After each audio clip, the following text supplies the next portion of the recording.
Let's transition into some of the lead nurture stuff. Where I want to leave us here is having a lot of clarity about this piece here.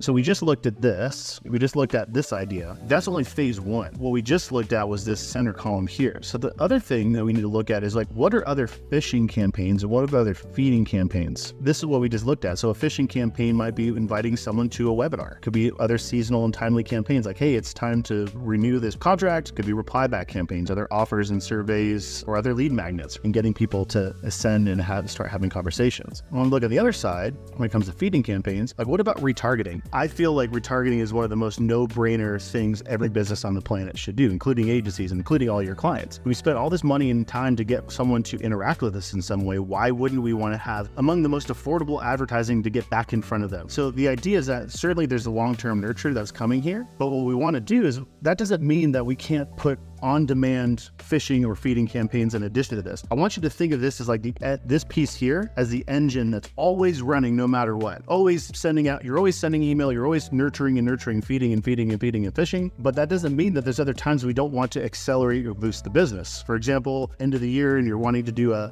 campaign related to Black Friday, or maybe a seasonal thing where you're just trying to get somebody into a webinar. You can always augment this process with these other kind of campaigns. What I see most businesses doing is that they're really good at this stuff for a while and then they stop, and then business slows down and they're like, oh, I should have done this, but then they jump right into doing a phishing campaign and they're wondering why their webinar invites aren't working that well. Well, guess what? You haven't been building the relationship. On the other side, the feeding campaigns, I was mentioning that retargeting is one of the simplest no-brainer things that any business can do. We spent all this work to get people in front of people. Why wouldn't we have retargeting set up for our agencies? It's so easy to do. Social organic posts, the same stuff that we're doing inside here for our feeding can happen here. And it's just repurposed content that goes into our social content. Friending and following leads. Now, some people push back on this. It's like, I like to keep my Facebook just for Aunt Sally and for what she's up to.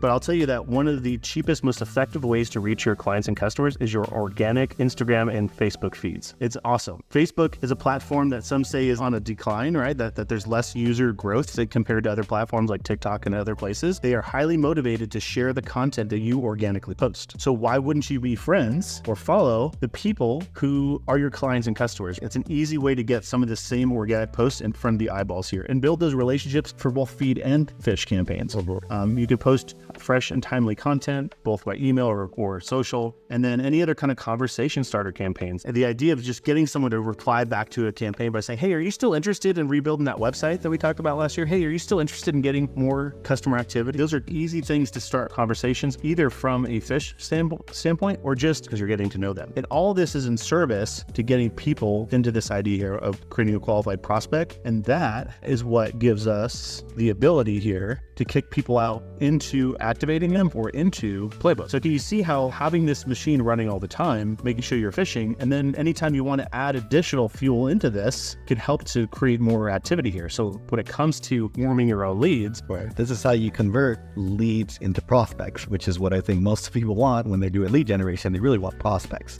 They're just missing this one component.